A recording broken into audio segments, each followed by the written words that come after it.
態嚟到飲歌呢一個比賽？唱好佢啦，唔係，因為其實咧，盧思穎咧挑戰過唔同類型嘅歌，咁有時候因為主題啦，咁我哋見到你其實都形象幾百變啊，覺得哇，咦呢啲歌你又可以唱，咦呢啲歌你又可以唱，但係其實對你嚟講，你覺得自己最擅長係咩歌路咧？大膽啲講唔緊要。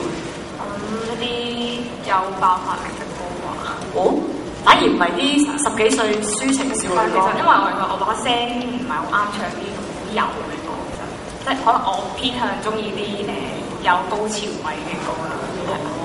好啦，今日編排呢個高潮位多唔多嘅呢首歌？唔係好多，因為呢首歌都係比較抒情。咁啊，總之係準就得啦。我哋今日咧準備定聽你呢一首嘅飲歌係Janice 嘅 My Love My Fate， 有請盧思穎。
即係要好勁好勁。係啊，頭先都唔算勁啊，我覺得都幾勁下咯。係，即係你嗰個跌檔唔係賣樓賣飛，可能係賣車賣樓，你先會嗰個情緒跌檔到係咪咧？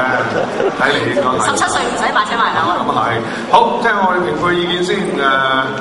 徐繼忠。我一直好中意盧思穎你把聲嘅。咁你今日揀呢首歌咧？絕對適合你唱，因為呢首歌係雖然係話抒情嘅歌，但係一首佢係一首張力好大嘅歌嚟嘅，因為佢 keep 住好多高音，你處理高音嘅地方處理得好好，咁你處理轉音嘅地方應該處理得好好，稍嫌我扣咗你少少分就你入錯拍啫。呢個唔知係你頭先唔留心啊，定係唔知點解嘅？佢本身就係一啲好鬼妹仔性，即係唱法好多嘅扭音嘅。你冇跟足佢嘅扭法之餘咧，你仲自己有自己嘅 style 去一啲 soul 嘅唱法，呢個我係反而加翻分嘅。咁啊加油！好，阿景。